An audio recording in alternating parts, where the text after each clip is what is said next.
Hello, welcome back to my YouTube channel. എല്ലാവർക്കും എൻ്റെ പുതിയൊരു വീഡിയോയിലേക്ക് സ്വാഗതം. ഞാൻ ഇന്ന് വന്നിരിക്കുന്നത് ഒരു യൂട്യൂബിലൊരു ട്രിക്കിനെ കുറിച്ച് പറയാൻ വേണ്ടിയിട്ടാണ്. എന്താണെന്ന് വെച്ചാൽ വേറെ ഒന്നുമല്ല, ഇപ്പോൾ നമ്മൾ ലോങ് വീഡിയോസ് ആയിരുന്നാലും ഷോർട്ട് വീഡിയോസ് ആയിരുന്നാലും നമ്മൾ അപ്ലോഡ് ചെയ്യത്തില്ലേ യൂട്യൂബിൽ. അപ്പോൾ ആ അപ്ലോഡ് ചെയ്യുന്ന സമയത്ത് അതിനൊരു ടൈം പീരീഡ് ഉണ്ട്. ടൈം പീരീഡ് എന്നല്ല, ഒരു ടൈം പീരീഡ് ഉണ്ട്, അങ്ങനെ വേണമെങ്കിലും പറയാം.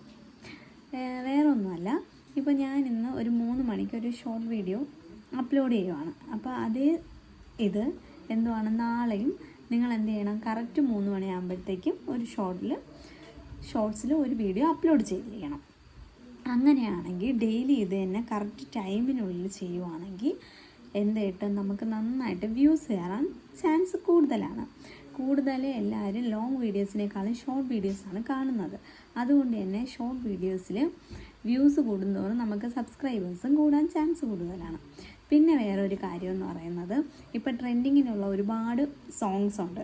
ആ സോങ്സ് നമ്മളിപ്പം യൂട്യൂബിൽ ഷോർട്സിൽ ആഡ് ചെയ്യുവാണെങ്കിൽ നമുക്ക് കുറച്ചുകൂടെ വ്യൂസ് കൂട്ടാൻ നന്നായിട്ട് സാധിക്കും. കാരണം ഈ ട്രെൻഡിങ് വീഡിയോസ് നിൽക്കുന്നത് കൊണ്ട് തന്നെ, ട്രെൻഡിങ് സോങ്സ് നിൽക്കുന്നത് കൊണ്ട് തന്നെ ഈ ഷോർട്സുകൾ നമ്മളിപ്പോൾ അപ്ലോഡ് ചെയ്യുന്നതിൽ ആ സോങ് ഉൾപ്പെടുവാണെങ്കിൽ എല്ലാവർക്കും അത് പോവുകയും ചെയ്യും, എല്ലാവരും അത് കാണുകയും ചെയ്യും. അങ്ങനെ നമുക്ക് വ്യൂസ് ഒരുപാട് കൂട്ടാൻ വേണ്ടിയിട്ട് പറ്റുന്നതാണ്.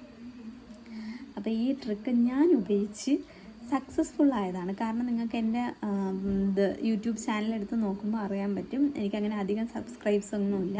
177 ഉള്ളൂ. 98 കിടന്ന ഞാനാണ് ഇപ്പോൾ 177 ആയത്.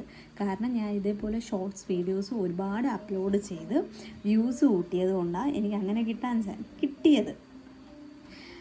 അതുകൊണ്ടാണ് ഞാൻ പറഞ്ഞത്, നിങ്ങൾ ഈ ട്രിക്കൊന്ന് ചെയ്ത് നോക്കിയിട്ട് അഭിപ്രായം പറയണം. അപ്പം ശരി.